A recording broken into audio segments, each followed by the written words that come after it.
Hi friends, नमस्कार, जय जगन्नाथ। मुई तो स्वागत करची मोर यूट्यूब चैनल इतु लाइफस्टाइल को।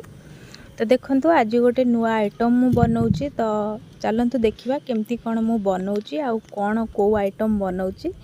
तो ठीक अछि, चलंतु स्टार्ट करबा आज रो वीडियो।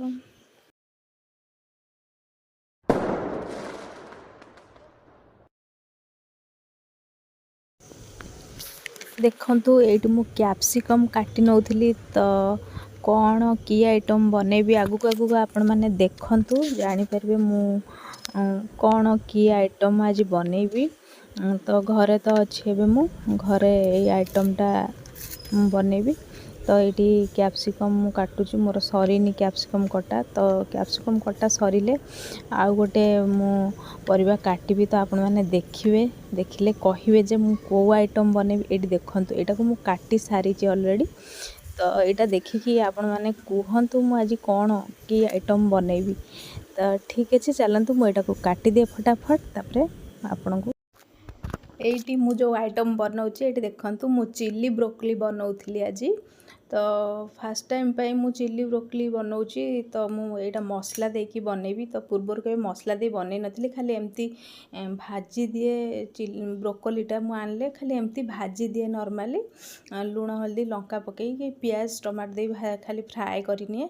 तो यहीटा को मु कौन करची कि आज मसला माने अदा रसुण पेस्ट देकी मु बनैबी। तो चलतु एबे मु कौन कली कि टिके तेल नहीं, तो तेल रे मु एडी ब्रोकलीटा को जस्ट टिके फ्राए करि नेबी। तो बेसी हार्ड फ्राए नहीं, माने नॉर्मल फ्राए जमती अल्प टिके फ्राए करि नेबी। तो देखंतु मु एडी फ्राए करि नउची।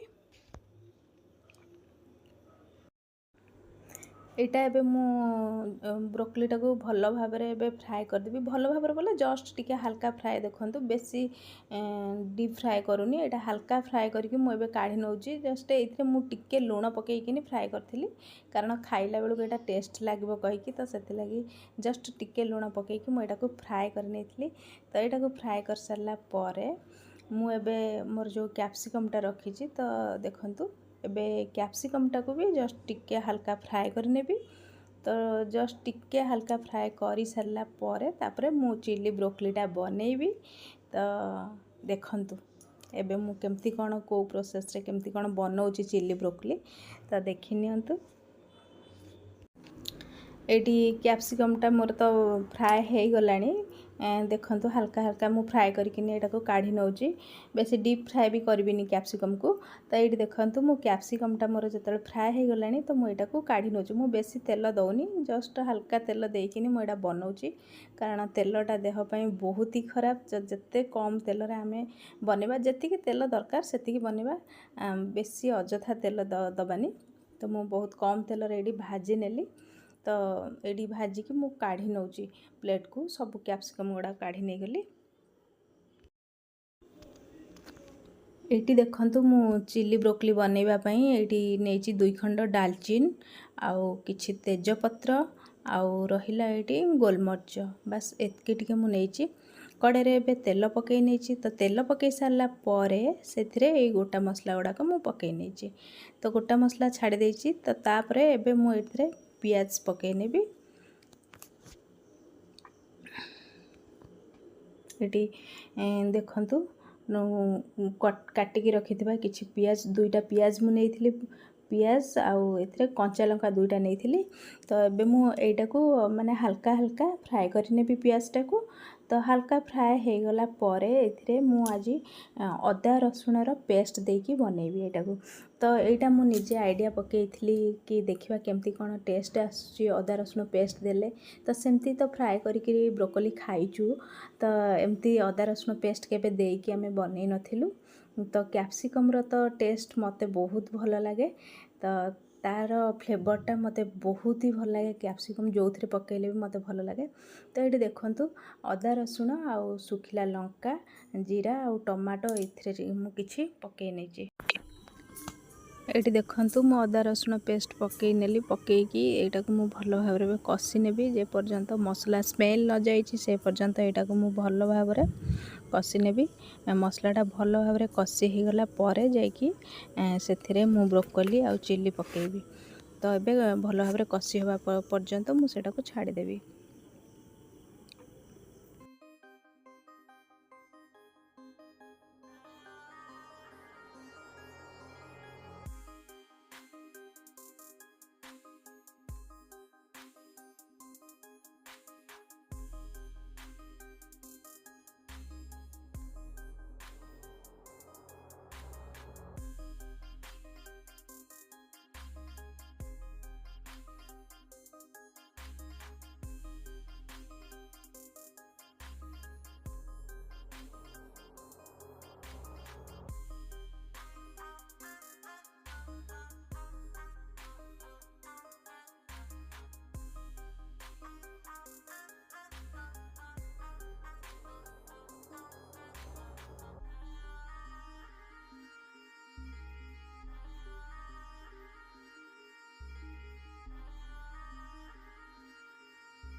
आज चिली ब्रोकोली रेसिपी मोर आपण मानक केमती कौन लगिला मते कमेंट्स रे निश्चिंत भाव में जनइबे थरे टे ट्राए करेंगे बनवाई एमती बहुत टेस्टी। तो मो चैनल रे जदि आपण माने नुआ अछंती तो चैनल टी को सब्सक्राइब करदेबे। सब्सक्राइब करने बिल्कुल भी भूलिबेनी और लाइक शेयर कमेंट भी करदेबे। तो रहिली नमस्कार जय जगन्नाथ पुणी आसबे आ गोटे नुआ वीडियो सहित बाय बाय।